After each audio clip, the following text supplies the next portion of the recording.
लड्डू गोपाल आने वाले हैं। अब हर तरफ जन्माष्टमी की धूम मचने वाली है। देश भर में श्री कृष्ण का जन्मोत्सव बड़े धूमधाम से मनाया जाएगा।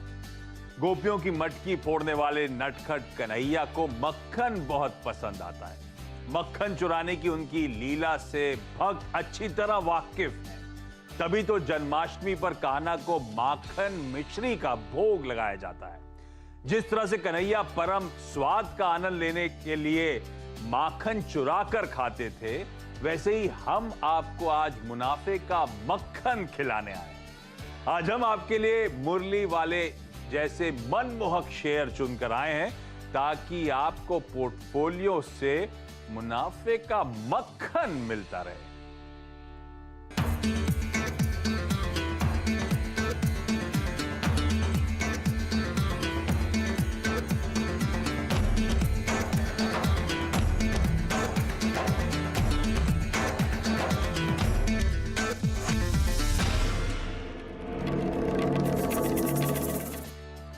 मक्खन तो काफी हद तक आप में से ज्यादातर लोग समझ गए होंगे हम क्यों कर रहे हैं इस प्रोग्राम को। भाई जब हम सोमवार को लौट के आएंगे तो कृष्ण जन्मोत्सव की तैयारी हो रही होगी। हम सब लोग कृष्ण जन्माष्टमी सेलिब्रेट कर रहे होंगे। तो कृष्ण जी के बर्थडे सेलिब्रेशंस के लिए आई एम श्योर वीकेंड पे उस जन्मोत्सव की सब तैयारी अपने घरों पे कर रहे होंगे।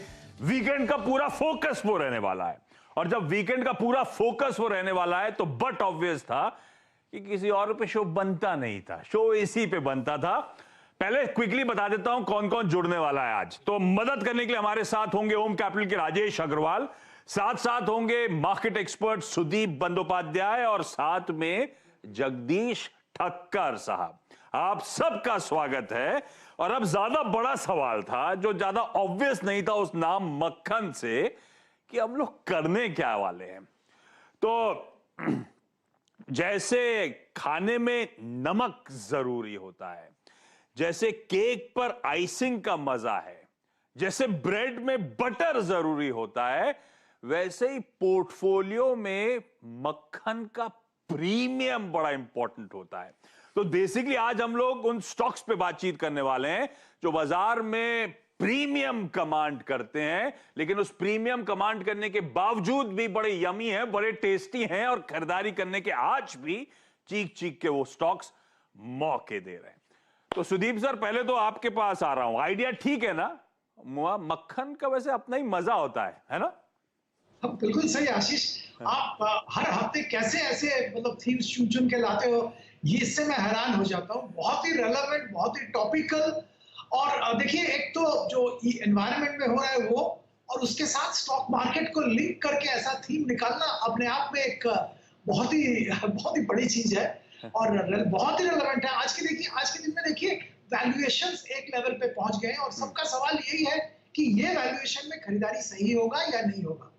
वही बात हो गया ना, मक्खन मतलब बिल्कुल सही। बेसिक आइडिया वो महंगे स्टॉक्स हैं और शायद आगे भी महंगे रहेंगे और उन्हीं में खरीदारी करने के, उन्हीं में वो मक्खन प्रीमियम वैल्यूएशंस पे ट्रेड कर रहे हैं और उन्हीं में अभी भी खरीदारी करने के मौके हैं। वो स्टॉक्स पे हम लोग चर्चा करेंगे। लेकिन राजेश सर, आपके यहां तो खास तौर पे बर्थडे सेलिब्रेशंस की आई एम श्योर तैयारी हो रही होगी, है ना?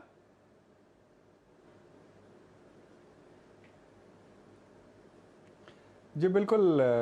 जन्माष्टमी एक बहुत ही अच्छा उत्सव है जिसमें नॉर्थ इंडिया में खास करके बहुत ज़्यादा ज़ोरों शोरों से मनाया जाता है। तो हमारे यहाँ भी उसकी तैयारियां तो बिल्कुल चल रही हैं। और जैसे सुदीप सर ने कहा ना कि बहुत आश्चर्य होता है कि आप हर थीम को जोड़ कैसे देते हैं। मुझे तो सिर्फ दो ही ऐसी नज़र आती हैं हिंदुस्तान में। एक तो अमूल जिसका हर ऐड किसी न किसी इवेंट के साथ जुड़ जाता है, और एक आशीष जी का शो जो कैसे न कैसे करके लिंक कर देते हैं। वाकई काबिले तारीफ बात।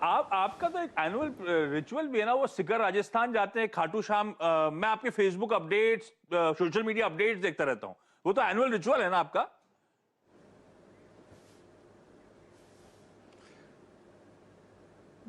एनुअल का ऐसा है कि प्री कोरोना में तो हम लोग 4-5 बार साल में हो आते थे। अब पोस्ट कोरोना में 1 या 2 बार होता है। अभी पिछले 3-4 हफ्ते पहले भी जाके आया हूँ वैसे तो। अच्छा, ट्रैवल चलता रहता है। और जगदीश जी, मेरे ख्याल से कई दिनों, कई महीनों और शायद कुछ सालों बाद आप नजर आ रहे हो। कहाँ थे इतने दिनों से सर?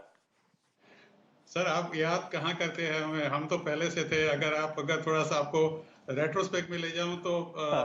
2005 13 जनवरी जब सीएनबीसी आवाज लॉन्च हुआ था, और one of the first person to appear on the Oh, CNBC Awaaz yes. Myself. उसके बाद काफी सालों तक आपके साथ जुड़ा रहा, और उसके बाद तो ऐसे होता है कि जैसे जैसे समय बीतता है, ये हमारे जो पुराने चेहरे हैं वो अपनी यादों के एल्बम में आ जाते हैं, नए चेहरे आ जाते हैं।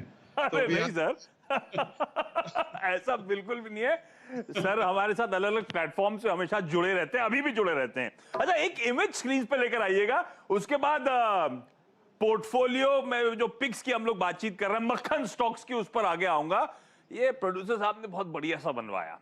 ये वो एकदम मंडे की फेस्टिविटी जिसकी हम तैयारी कर रहे हैं, वो इमेज है मटकी फोड़ने।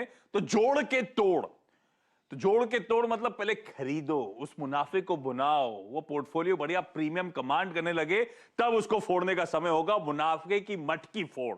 ब्यूटीफुल उन्होंने इमेज बनाई थी, तो मैंने कैसे ना कैसे फिट तो करूंगा शो में, दिखाने लायक ये इमेज थी। तो बेसिक आइडिया यही है इस शो का। हम लोग जोड़ेंगे, पहले बढ़िया बढ़िया स्टॉक्स चुन के लाएंगे, और उसके बाद एक बढ़िया पोर्टफोलियो खड़ा होगा। ओवर द इयर्स जब अच्छा सा मक्खन बन जाएगा उस पोर्टफोलियो का, तब उसे फोड़ेंगे, उसे बुनाएंगे। अच्छा चलिए, अब स्टॉक पिकिंग की शुरुआत। तो आप लोग समझ गए, महंगे वो स्टॉक्स हैं बाजार में, पर कहा जाता है महंगे जो होते हैं इवेंचुअली बाजार प्रीमियम किसी वजह से देता है उन स्टॉक्स को, और शायद ये स्टॉक्स हमेशा महंगे ही रहेंगे, और आपको अभी भी इन स्टॉक्स पे खरीदारी करने के मौके ढूंढने चाहिए। सुदीप सर के पास सबसे पहले जा रहा हूं। सुदीप सर, ये ऐसा कौन सा महंगा स्टॉक है जो आपको अभी भी पसंद आता है? और महंगे से हम रिटेल थोड़ा डर जाते हैं, तो फिर महंगा पसंद क्यों आ रहा है? ये आशीष बिल्कुल सही, रिटेल बहुत डर जाता है। रिटेल को आप कुछ भी शेयर 10-15 रुपए का बताओ, फटाफट खरीद लेता है, सोचे समझे बगैर। पर आप महंगा स्टॉक बताओ, वो 10 बार सोचेगा, पूछेगा इस भाव में लेना चाहिए, नहीं लेना चाहिए।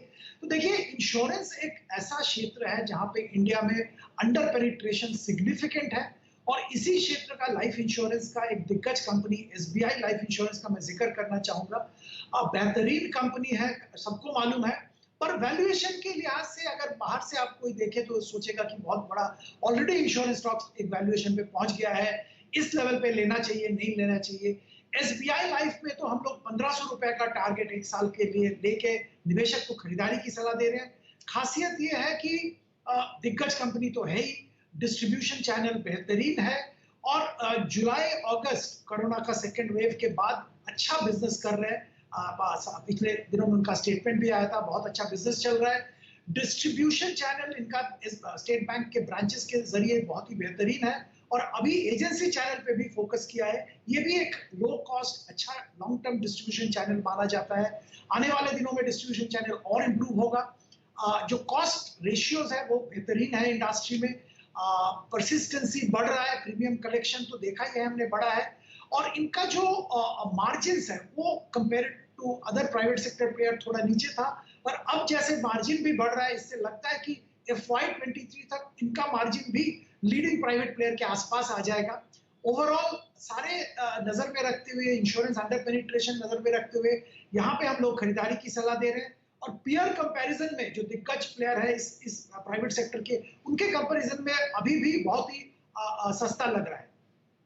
एसबीआई लाइफ, बहुत सारे एक्सपर्ट्स हमेशा इस प्लेटफॉर्म पे बताते हैं आपको कि आपके पोर्टफोलियो में एक इंश्योरेंस का तड़का जरूर होना चाहिए। फाइनेंशियल्स में इंश्योरेंस जरूर रखिएगा अपने लिए, क्योंकि लॉन्ग जेस्टेशन पीरियड होता है, समय लगता है, और हिंदुस्तान में जिस तरह का अंडर पेनिट्रेटेड मार्केट है, बहुत सारे वर्जिन मार्केट्स हैं, और उसके चलते बहुत बढ़िया ग्रोथ ये कंपनीज डिलीवर करके देंगी, पर पेशेंटली लंबी अवधि के लिए रखने वाला ये बिजनेस है।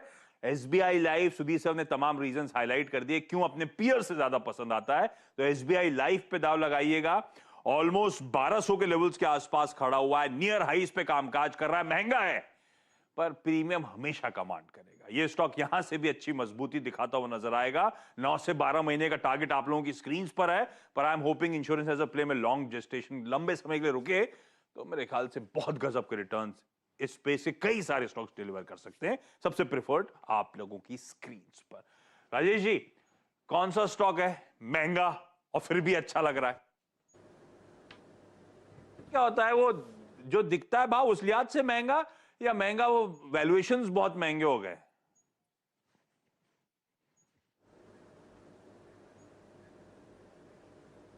देखिए, दोनों हिसाब से कहा जा सकता है। वैल्यूएशंस तो मैं नहीं समझता कि बहुत महंगे हो गए, बट जो दिखता था, क्योंकि दिखने का बात ऐसी है कि ये स्टॉक हमारी दिवाली पिक में था और उस समय ये 5000 समथिंग 5200 के आसपास काम कर रहा था और आज की डेट में 16000 पे काम कर रहा है। तो आप समझ लो कि दिवाली को 6 महीने या 8 महीने हुएंगे, उसमें ये 3 गुना हो चुका है। तो कई लोग कहेंगे कि महंगा हो गया है, लेकिन फिर भी मैं समझता हूँ कि यहाँ से बहुत अच्छा अपसाइड बनता है।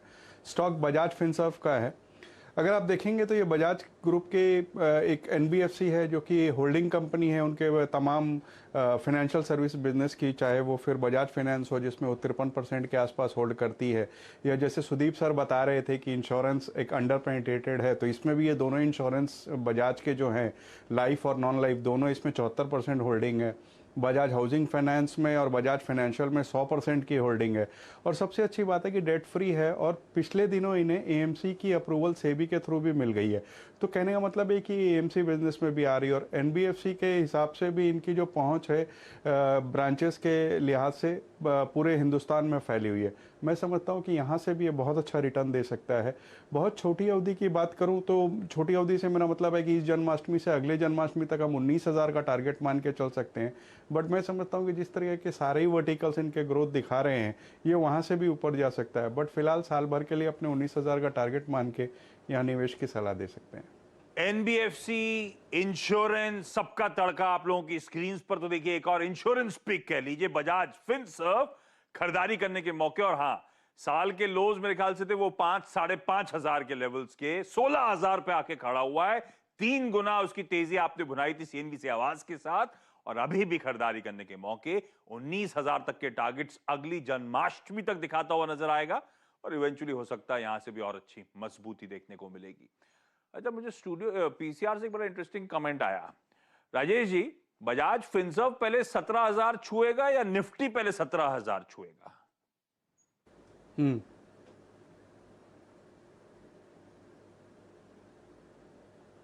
बजाज फिनसर्व पहले छूता हुआ दिख रहा है मुझे तो क्योंकि जिस तरह की बजाज फाइनेंस में तेजी चल रही है तो उसकी सीधा सीधा इफेक्ट इसमें आने वाला लगता है। बाकी तो बाजार देखते दोनों की रेस चल रही है वाकई, लेकिन बजाज फिनसर्व पसंद आता है। क्विकली अगला बेहतरीन पिक, महंगा है लेकिन बहुत अच्छा लगता है, वो जगदीश जी बताएंगे। जगदीश सर, क्या लेके आए हो हमारे लिए आप? नमस्कार आशीष जी, सबसे पहले तो आपको बहुत बहुत बधाई ऐसे बहुत ही बेहतरीन शो अरेंज करने के लिए और मुझे आमंत्रित करने के लिए। और जैसे आपने जन्माष्टमी का जिक्र किया तो मैं ये चीज़ बता दूं कि हमारा खुद का निज मंदिर है यहाँ पे बड़ौदा में, तो वहाँ बहुत बहुत बड़ा मंदिर है, वहाँ बहुत बड़ी धामधूम से उसका हम जो ये उत्सव मनाते हैं। तो बिल्कुल ये मुझे याद रहेगा आपका show, life for the life time. जहाँ तक ये प्रोग्राम का ये सवाल है, जो मेरा फर्स्ट पिक है वो है टाटा पावर। टाटा पावर के कई रीजन है। एक तो जो उसका Q1 के जो परिणाम अभी आए थे, तो जो उसका जो प्रॉफिट था कंसोलिडेटेड करीब 74% था, करीब 466 करोड़ का। और इनकी जो इनकम थी वो भी काफ़ी बढ़ गई थी, 10,145 करोड़ जो प्रीवियस क्वार्टर में थे, करीब 6,450 करोड़। 9 अगस्त को इसने एक दाम छुआ था 138 रुपीज़ का। और अगर आपका एबिटा भी देखो इस क्वार्टर का तो करीब 2,365 करोड़ है, which is also plus by 16%। उसका जो strong coal and lower loss making generation है जहां मुद्रा प्रोजेक्ट के अंदर, और उसका जो कोल बिजनेस है उसमें उसका जो नेट प्रॉफिट था 150 करोड़ का। एक उनका जो एक मर्जर का प्रक्रिया है वो सीजीपीएल के साथ, वो एनसीएलटी ने अप्रूव कर दिया है और कंपनी खुद बता रही है कि वो अपने जो लेवरेजेस है उसको काफ़ी कंट्रोल करने में लगी हुई है। दूसरा इस बारे में ऐसा है कि उसका जो स्केल अप रिन्यूएबल जो सोलर ईपीसी है वो भी एक्सपेक्टेड है कि करीब 2023 तक ये पहुंच जाएगा करीब 5.2 बिलियन रुपीस। और एक और जो चीज़ शायद जो अंदर से समझ में आती है वो कहता है कि इस जो सोलर जो रिन्यूएबल एनर्जी है उसका आईपीओ भी टाटा पावर ला सकती है। कल एक मीटिंग हुई थी एकमा की, वहाँ पे नीति आयोग के सीईओ थे कान साहब, उसने बताया था कि ये आपको जितने भी खास करके जो 2 व्हीलर्स है उनको ये चीज़ बहुत समझने की जरूरत है कि जो स्टार्टअप्स है वो करीब 4 से 5 आ चुके हैं।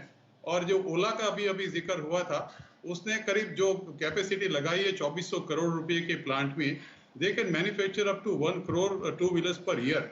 और दूसरी 4-5 कंपनी आ रही है। मतलब ये है, उसके साथ उसको बजाज या किसी टीवीएस, जो 2 कंपनी है जो अपने लॉन्च कर चुकी है, 3 व्हीलर बाकी है, लेकिन इस सब के लिए चार्जिंग स्टेशन चाहिए। ऑलरेडी टाई अप हुआ है एचपीसीएल के साथ टाटा पावर का, और इसके साथ टाई अप के साथ और उनका 100 स्टेशन चालू हो गए हैं, और 8 के 10 साल में 1 लाख होंगे। उसका मेरा टारगेट है एटलीस्ट बहुत conservative 150 rupees within 12 months. अगर आप लंबे होल्ड करेंगे up to 2024-25, this share can go up to 250 rupees. अरे वाह, तो टाटा पावर बहुत सालों बाद फाइनली एक री रेटिंग, साल के लोज 50 के 125 पे आके खड़ा हुआ है। अभी भी 150 के टारगेट्स, और अगर पेशेंटली वेट करते हैं तो बहुत अग्रेसिव टारगेट जगदीश ठक्कर साहब को यहां पे नजर आते हैं। अच्छा, ये निज मंदिर, मतलब हर साल आप लोग जाके वहां पे जन्माष्टमी सेलिब्रेट करते थे सर? हाँ जी सर, इस बहुत बड़ा मंदिर है, इस पब्लिक चैरिटेबल ट्रस्ट है। हाँ। लेकिन ये हमारे जो फैमिली का है वही लोग अंदर ट्रस्टी है, और ये मतलब बहुत बड़ा, मतलब काफी बड़ा मंदिर है। और सबसे जो 10 चीज जो है, आप जब देखोगे गूगल पे सर्च करके कि देयर आर 10 और 15 आइटम्स वर्थ विजिटिंग, उसमें मंदिर का नाम भी बड़ौदा में आता है। तो आप समझ सकते हो कि वो कितना बड़ा मंदिर होगा, और बहुत बड़ी धामधूम से ये त्योहार मनाए जाते हैं। इवन अभी जो हिंडोला गए जो श्रावण महीने में, वो भी पूरे 30 दिन मनाए जाते हैं। ठीक है। और बहुत ही पॉपुलर मंदिर है ये। अरे वाह, चलिए, तो 3 स्टॉक्स आ गए बढ़िया वाले, वो मक्खन पिक्स। मक्खन पिक्स से मेरा मतलब है महंगा ट्रेड कर रहा है, लेकिन अभी भी मक्खन है इन स्टॉक्स में। इन स्टॉक्स में अभी भी जूस बाकी है, अच्छे रिटर्न्स देंगे। मैं क्विकली एक काम करता हूं, छोटा सा ब्रेक ले लेता हूं। ब्रेक के उस पार 3 और ऐसे ही बेहतरीन पिक्स। अगर कोई भी पार्ट मिस कर दिया है तो ब्रेक के उस पार आप लोगों के लिए एक क्विक रैप अप भी लेकर आऊंगा।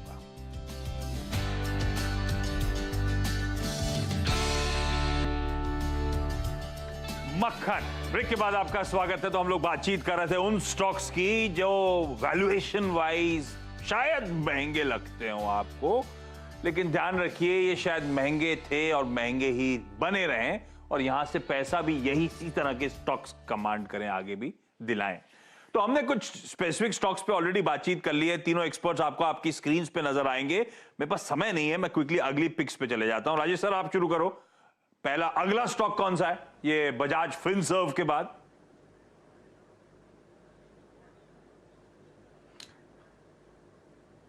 अगला स्टॉक हमारी तरफ से आईआरसीटीसी का रहेगा। अगर आप देखें तो अनलॉक की जो थीम को प्ले करने का मेरे ख्याल से सबसे बेहतर स्टॉक है। 4 वर्टिकल्स, चाहे वो टिकट के हो, केटरिंग के हो, रेल नीर के हो या ट्रैवल एंड टूरिज्म के हो, चारों से ही नंबर्स अच्छे आ रहे थे। जो टिकट की बुकिंग है वो प्राय 9 लाख पर डे की हो गई, जो कि प्री कोरोना लेवल्स की है। और मुझे लगता है कि आने वाले दिनों में जब पूरी तरीके से अनलॉक हो जाएगा तो एक बहुत अच्छा अपमूव यहाँ से भी देखने को मिलेगा। हालांकि मार्च के लोस से तो लगभग दुगने से भी ज़्यादा हो गया है, बट मैं समझता हूँ यहाँ से भी बहुत अच्छा अपमूव हो सकता है। छोटी अवधि में हमारा अंदाज़ है कि ये 3000 रुपये तक जा सकेगा, और थोड़ी सी लंबी अवधि माने इस जन्माष्टमी से अगले जन्माष्टमी तक ली जाए तो मैं 3600 रुपये के टारगेट मानकर चल सकता हूँ। कंपनी डेट फ्री है, एक तरीके से मोनोपोली बिजनेस है। ई कॉमर्स में कहा जाए तो हिंदुस्तान की सबसे बड़ी कंपनी है, और कुछ दिनों पहले तक जो इस पे ओएफएस का एक तलवार लटक रही थी वो भी अब लगभग पीछे छूट चुकी है। मैं समझता हूँ सारे पायदान पर एक बार एकदम खरी उतरती है, तो यहाँ पे बिल्कुल खरीदारी करनी चाहिए। और अच्छी है, वो 500 ग्राम का मक्खन अब 100 ग्राम के पैकेट में मिलेगा आपको। तो इसने स्टॉक स्प्लिट भी अनाउंस कर दिया है, उसका भी फायदा मिलने वाला है। सुदीप सर, अगला मक्खन स्टॉक कौन सा है? देखिए राजेश जी, जैसे बजाज फिनसर्व की बात कर रहे थे, मेरे पास भी एक ऐसा कीमती स्टॉक जो कि बाकी शो में नहीं कह सकता, ये आपके ये शो के लिए बहुत अप्रोप्रिएट है। हनीवेल ऑटोमेशन इंडिया दिग्गज कंपनी है इंडस्ट्रियल ऑटोमेशन, इंडस्ट्रियल इंजीनियरिंग के क्षेत्र में, और ग्लोबल पेरेंट से बहुत अच्छा ऑर्डर बुक मिलता है इनको, और वो बरकरार रहेगा। इसके अलावा इन्होंने जो खास है कि बहुत ही निम्बल है, बहुत ही फोकस चेंज कर सकते हैं, और इसके चलते करंटली इन्होंने रिन्यूएबल एनर्जी और इलेक्ट्रिक मोबिलिटी पे बहुत फोकस दिया है। ऑर्डर बुक तगड़ा है, डबल डिजिट में ऑर्डर बुक का ग्रोथ हो रहा है, और आने वाले दिनों में भी ऐसा ग्रोथ देखने की संभावना है। Overall considering the track record, जिस क्षेत्र में ये काम कर रहे हैं, पेरेंटेज और emerging opportunities in the sector, 48,000 का टारगेट एक साल के लिए लेके हम यहाँ पे खरीदारी की सलाह दे रहे हैं। बिल्कुल मक्खन स्टॉक है, अगर आपको ये स्टॉक लेना है तो कीमती मिलेगा हमेशा। बिल्कुल सच, 40,000 पे खड़ा है। अगर मैं FY21 के ईपीएस पे देखूं तो मेरे ख्याल से 75-77 का मल्टीपल आ जाएगा आपका, लेकिन हमेशा महंगा ट्रेड कर रहा है और ऐसे ही स्टॉक को अभी भी खरीदने के मौके 48,000 की कर रहा है। आपकी स्क्रीन पर देखिए लेवल्स, टारगेट्स आ गए, तैयारी। जगदीश सर, अगला पिक कौन सा? बढ़िया टाटा पावर के एग्रेसिव टारगेट्स के बाद मेरा दूसरा पिक है आशीष जी, वो है मुथूट फाइनेंस। अगर आप देखो तो उसका जो ऑल टाइम हाई था 1638 rupees on the 16th of अगस्त, अभी काफी करेक्शन करके 1485 में आ गया है। जो Q1 के रिजल्ट आए उसके बाद थोड़ा सा उसमें गिरावट आई थी। रिजल्ट तो ऐसे काफी अच्छे थे लेकिन मार्केट का मूड कुछ थोड़ा सा खराब था। उसका जो लोन बुक है स्ट्रॉन्ग बहुत ही बड़ा है। FY21 में करीब इट इंक्रीज बाय ऑलमोस्ट 26%। इसका रिसेंट उसका जो अपग्रेडिंग हुआ है उसके पर्टिकुलर इस कंपनी का, और इसकी वजह से उसका जो कॉस्ट ऑफ फंड है वो 0.40, मतलब ही 40 बेसिस पॉइंट पर वो उसका कम हो जाएगा। और हेल्थी उसका जो ग्रोथ है AUM के अंदर ऑलमोस्ट 16%। इनके बावजूद कि इनके पास 170 टन सोना पड़ा हुआ है, उनका जो नेट जो NP है वो 1.5% है, लेकिन ऑप्शन जो सोना उन्होंने किया था वो ओनली 0.5% है। तो ये जो है एक बहुत ही मजबूत शेयर है। उसका जो PE है वो सिर्फ 15 पे है और बजाज फाइनेंस का PE है 93, और इसके जो EPS है करीब 98। अभी जो क्वार्टरली आया था उसमें भी उसका जो EPS आया था 24.5। तो मेरा टारगेट है इसके अंदर almost 1700 rupees within 12 months. अगर आप उसको थोड़ा सा और लंबा रखेंगे करीब 1.5 to 2 साल के लिए, तो ये 2000 या 2000 से ऊपर भी आपको उसका रेट मिल सकता है। अरे वाह, एग्रेसिव टारगेट्स आते हुए एक और बढ़िया पिक आप लोगों के लिए आपकी स्क्रीन पर, मुथूट फाइनेंस। चलिए डॉक्टर साहब, क्विकली जरा आज की बेहतरीन पिक्स का स्नैपशॉट दिखा दीजिएगा। मक्खन, यानी कि वो स्टॉक्स जो प्रीमियम कमांड करते हैं और फिर भी यमी है, फिर भी अट्रैक्टिव है। बजाज फिनसर्व और SBI लाइफ, उसके बाद Tata power, IRCTC, Honeywell automation और मुथूट फाइनेंस। ये वो 6 स्टॉक्स हैं जो शायद आगे भी बढ़िया क्वालिटी, बढ़िया पेडिग्री, बाजार सराहता है इनको, इसीलिए प्रीमियम वैल्यूएशंस मिलते हैं और आगे भी इसी तरह के स्टॉक्स जो हैं बढ़िया रिटर्न्स आपको देते हुए नजर आएंगे। इस नोट पर सुदीप सर, राजेश सर और जगदीश सर, आप सबका बहुत बहुत धन्यवाद वक्त निकालने के लिए। आप सबको कृष्ण जन्माष्टमी की पहले से बहुत बधाइयां, और इनफैक्ट आप सबको भी वीकेंड एंजॉय करिएगा। इस नोट पर CNBC आवाज की इस खास पेशकश में इतना ही। नमस्कार।